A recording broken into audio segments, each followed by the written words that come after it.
मायने नहीं रखता। हम अच्छे गाने की कोशिश करते हैं, हम अच्छा कंटेंट आप सबके बीच में देने की कोशिश करते हैं ताकि आपका हम भरपूर मनोरंजन करा सकें, आपको कभी ठेस ना पहुंचे हमारी बातों से, हमारे संगीत से, हमारे गाने से। और इसमें सारेगामा का बहुत बड़ा योगदान है कि आज इस लेवल पे सिनेमा का मुहूर्त नहीं हो पाता है। इस मुहूर्त पे ऐसे माहौल में कभी हमने सिनेमा को, इधर मेरा एक सिनेमा आया था बहुत बढ़िया चला, उसको पे ऊपर हम लोगों ने मैना डोली सजा के रखना, तो उसमें हम लोगों ने मीडिया का सहारा लिया, क्योंकि मीडिया बहुत बड़ी ताकत होती है किसी भी चीज़ के लिए, चाहे वो नेता हो, अभिनेता हो। दुनिया में अगर अपनी बातें रखनी है तो मीडिया सबसे बड़ा जरिया है। आप लाइव आकर कितने लोगों को बता सकते हो, लेकिन मेरे कहने का मतलब कि मीडिया एक ऐसी स्तंभ है और हम सबको मीडिया का स्वागत करना चाहिए। और मैं मीडिया से भी यही रिक्वेस्ट करूँगा कि आप लोग भोजपुरी के सिर्फ अश्लीलता के बारे में मत पूछा करिए। बिल्कुल सही। जब अच्छाइयों के बारे में पूछिएगा ना तो शायद हमारे जीवन में सिर्फ अच्छा ही होगा। हम बुराइयों को पूछकर इतना पूछ देते हैं कि दुनिया बुराई के तरफ ही भागती है। जो गाने हम नहीं सुनना चाहते हैं, जो हमारे लोग नहीं सुनना चाहते हैं, जो लोग नहीं जानते हैं, उसको भी हम सर्च करके और उसी गाने के बारे में पूछ के उस गाने को हम सब्सक्राइब में ला देते हैं, उसको व्यूवर ला देते हैं। तो मैं सबसे रिक्वेस्ट यही करूंगा कि अगर एक बुरा होता है तो 75 अच्छी चीज होते हैं, तो आप लोग अच्छी चीजें पूछिएगा, अच्छे के बारे में पूछिएगा। तो रावण तो एक ही था, लेकिन रामायण भगवान मर्यादा पुरुषोत्तम श्री राम कहलाए तो सिर्फ एक रावण के मारने से नहीं कहलाए। वो उनके जीवन में बहुत सारी रास्ते में घटना घटी, चौपाइयाँ बहुत है रामायण, खाली रावण का पकड़ के तुलो चलता रहा। तो मैं अपने मीडिया, जितने भी हमारे मीडिया कर्मी भाई हैं, मैं सबसे यही रिक्वेस्ट करूंगा कि सिर्फ रावण को पकड़ के मत चलिए। रामायण सिर्फ रावण से नहीं थी, उसमें रिश्ते भी दिखाए गए हैं, उसमें बहुत सारी चीज़ें हैं। अगर हम एक गाना गलत अगर गा देते हैं तो मुझे लगता है कि 40 को तो भजन गाते हैं, तो उस भजन के बारे में भी पूछिएगा तो दुनिया को समझ में आएगी कि नहीं, हमारे भोजपुरी में गंदे चीज़ नहीं होते हैं। क्योंकि आप जब गंदा पूछते हैं ना तो पूरी दुनिया और बाकी स्टेट के लोगों के दिमाग में यही होता है कि भोजपुरी में सिर्फ गंदा ही होता है। तो मैं सबसे, आप लोग मेरे गार्जियन स्वरूप हैं, मैं सबसे रिक्वेस्ट यही करूंगा कि किसी भी आर्टिस्ट या कहीं भी किसी से कुछ सवाल करिए तो अच्छाई के बारे में ज़्यादा करिए, गंदगी को आप खुद डिवाइड करिए ताकि गंदा दुनिया ना सुने। आप बोल के सर्च कराते हैं तो अब सारेगामा, और हमारी अर्सिया हैं, ये भी पंजाब से हैं, तो मिश्रण बहुत ज़्यादा है। मतलब 3 स्टेट आपने इंक्लूड कर दिया इस गाने में, पंजाब, बंगाल और भोजपुर। मैं क्या बोला, संगीत के लिए कोई स्टेट मायने नहीं रखता, कोई भाषा मायने नहीं रखता। हमें अगर अच्छा करना आता है तो हम कहीं भी जाकर काम करते हैं। क्या पाकिस्तान के लोग हिंदुस्तान में काम नहीं करते हैं? करते हैं ना। तो उस कलाकार है, कलाकार की कोई जाति नहीं होती, कलाकार का कोई धर्म नहीं होता, कलाकार का कोई सीमा नहीं होता। और 2 चीज़ें ऐसी हैं कि जो क्लियर होती है, एक मीडिया जो निष्पक्ष अपने जीवन में चलाती है दुनिया की खबर, उसके लिए कोई जाति प्रथा नहीं है, और एक कलाकार जो निष्पक्ष अपने कला के बारे में बात करता है और अपने कलाकारी से दुनिया को अपना बनाता है। तो सारेगामा कंपनी में जब भी हम लोग कुछ करते हैं तो हमें एक त्यौहार की तरह लगता है। और बंधु 3 दिन, ये गाना बहुत पॉपुलर पहले का गाना है और सारेगामा का कंटेंट था, और मैं इसको गा रहा था एक दिन तो बाबा ने ही बोला, क्योंकि ये जोहरी टाइप की इंसान है, ये जब भी आते हैं तो पहले जब पहली बार मिले थे तो मैं आप लोग को सच्चाई बता सकता हूँ यहाँ पे, नहीं चलेगा, सच्चाई बता सकता हूँ। बद्री झा पहली बार जब मिले थे ना तो मैं इनको बहुत अवॉइड कर रहा था, क्या सारेगामा लेके आ जाते हैं, कुछ भी मतलब का। लेकिन जब मैं इनके साथ काम किया तो इनके अंदर बहुत कुछ है करने की। जो नहीं नाचता है उसको भी ये नचा देते हैं स्टेज पे, वो अलग अलग टाइप के नचाते हैं, नचा नहीं पाते हैं ये नचा देते हैं, क्योंकि इनका एंगल खुद का सोचना होता है। जो नहीं नाचने वाला है उसको भी ये नाचते हुए दिखाते हैं। रीजन खेसारी नहीं पहनने वाला है, इसको भी पहना देते हैं ये। तो आपका विजन जब क्लियर होता है ना तो दुनिया का कोई भी कलाकार खूबसूरत दिखता है। हमारे भोजपुरी में बहुत सारे कलाकारों के साथ इन्होंने काम किया और इन्होंने सब पे वही काम किया जो खेसारी पे किया। ऐसा नहीं कि इन्होंने सौतेला व्यवहार किया कि उनके लिए कुछ और किया, इनके लिए कुछ और किया। जो जितना कर सकता है और जिसकी जितनी क्षमता है उस हिसाब से इन्होंने उसको प्रेजेंट किया।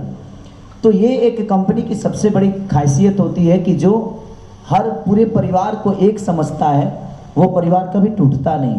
और आज इसीलिए सारेगामा कहीं ना कहीं आज दुनिया में अपना झंडा लहरा रहा है भोजपुरी के क्षेत्र में सबसे आज ट्रेंडिंग में। तो लगता है कि मुझे इनका कब्जा ही जैसे हो गया है, जैसे कि इन्होंने ट्रेंडिंग खरीद के ही रखा है। एक होता है ना, ये तो प्यार है आपके दर्शकों का कि मतलब अभी 5 गाने ट्रेंड कर रहे हैं, इसमें से 4 तो आपके हैं top में। टॉप म्यूजिक में तो 10 है मेरे, नहीं मतलब सिर्फ सारे सारे गमा के 4 हैं। तो मुझे लगता है कि मैं, एक होता है कि कभी कभी हम लोग जानते भी नहीं थे ट्रेंडिंग का मतलब क्या होता है। बट एक गाना मेरा जी से आया था, उसने पहली एक छठ का गाना था जो मेरा पहली बार ट्रेंड किया था, तो मुझे भी लगा ये नया प्लेटफॉर्म है क्या। तो पहली बार जी से मेरा ट्रेंडिंग शुरू हुआ और उसके बाद सारे भोजपुरी गाने, आज मुझे लगता है कि 15 गाने हम सबके भोजपुरी के होते हैं। तो ये गर्व की बात है कि हमारा भोजपुरी समाज और हमारे चैनल का पहला जो ट्रेंडिंग सॉन्ग था वो भी इन्हीं का था, जय जय शिव शंकर। उस ट्रेंडिंग सॉन्ग से सिलसिला शुरू हुआ है। चिंता मत करिए, जो भी आपकी कंपनी पे बड़ा होगा वो मेरा ही होगा। ऐसा नहीं है, जो बेहतर करेगा सबका।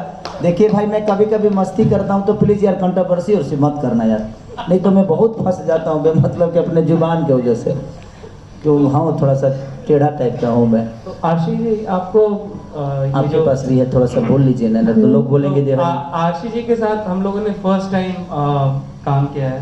तो इनका पहला गाना आया था नथुनिया, जो कि हमने रात में शूट किया था और दिन में हम लोगों ने बोंदू 3 दिन शूट किया था। मतलब आई थिंक मई जून था। हाँ, गर्मी इतना ज़्यादा था। तो आपका एक्सपीरियंस कैसा था हम लोगों के साथ, मतलब कि जो पहला गाना आपने शूट किया, टेक्निकली आपका पहला गाना हमारे साथ। तो सबसे पहले आई एम सो सॉरी, मेरा गला थोड़ा सा खराब है। अब मेरी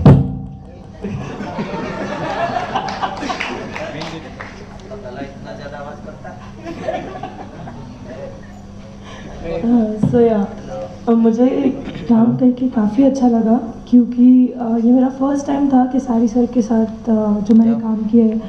एंड सारेगामापा हम भोजपुरी। यार खेसारी मत बोला करो, बेबी बोला करो मुझे। कि मेरे जीवन में कोई बेबी बोलने वाला नहीं है। मुझे लगा बाबू बोलना था।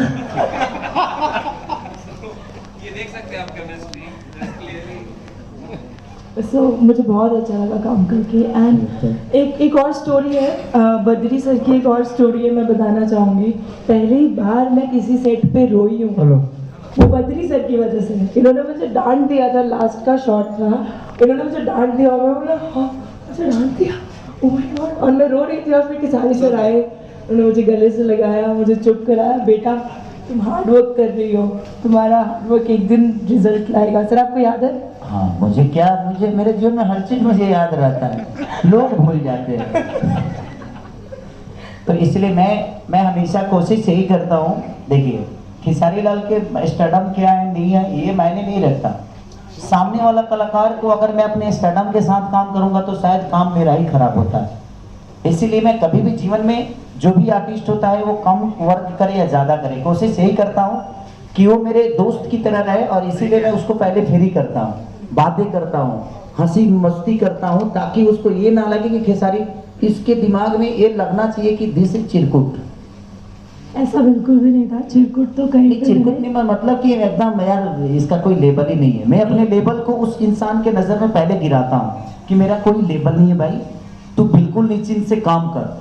लेबल जो होगा वो अपने पर्दे पे हो सकता है क्या नहीं, बट मैं उसके नज़र में पहले अपने लेबल को गिराता हूँ, सर, उसके बाद उसके साथ काम आई करता थिंक हूँ। सर में एटीट्यूड नहीं है, दैट सर बताना चाह रहे हैं। सर एटीट्यूड नहीं दिखाते कि आई एम स्टार, कि मेरे पास बहुत ज़्यादा फैन फॉलोइंग है, मेरे आगे पीछे लड़कियाँ घूमती हैं, लड़के घूमते हैं, लड़कियाँ ऐसा नहीं दिखाते, बहुत घूमती हैं यही तो सर। प्रॉब्लम है मेरे अंदर। नहीं, मुझे इतने डीएम्स आते हैं, मेरे लिए कम आते हैं, सर के लिए इतने डीएम्स आते हैं कि लोग पूछते रहते हैं प्लीज़ खेसारी सर को बोलिए, उनके बहुत बड़े फ़ैन हैं।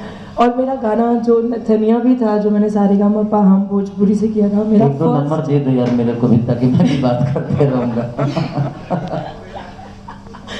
बट ये हमारा अनुभव सारेगामा के साथ हमेशा अच्छा रहा है। और मुझे नहीं, मैं क्या बोला कि जितने भी हमारे भोजपुरी के स्टार हैं, कलाकार हैं, सबका अनुभव सारेगामा के साथ हमेशा अच्छा रहा है।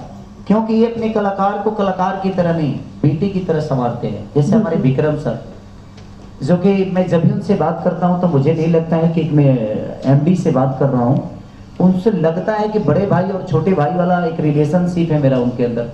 और मैं जितने लोगों के साथ काम करता हूं मैं एक परिवार समझ के ही काम करता हूँ। रीज़न कि मैं अगर स्टार्टअप के हिसाब से काम करूँगा तो शायद ना वो मुझे अच्छे से जज कर पाएंगे और ना ही मैं उनको कर पाऊँगा। तो हर इंसान को, मैं जितने भी हमारे कलाकार जो मेरे भाई हैं, बहनें हैं, जो मेरे दोस्त हैं, सबसे मैं यही बोलूँगा कि ज़िंदगी में एटीट्यूड को अपने पर्दे पे रखना, लेकिन अपने एटीट्यूड को, अच्छे नेचर को दुनिया के सामने रखना, एटीट्यूड के साथ काम करना, बट ज़िंदगी को एटीट्यूड के साथ मत जीना। रीज़न की एटीट्यूड आपके काम में होगी ना तो दुनिया आपको पसंद करेगी, लेकिन एटीट्यूड अगर आपके नेचर में होगा तो शायद आपके अपने परिवार भी आपको छोड़ देगा। इसीलिए ज़िंदगी में हमेशा एटीट्यूड अपने काम में रखिए। तो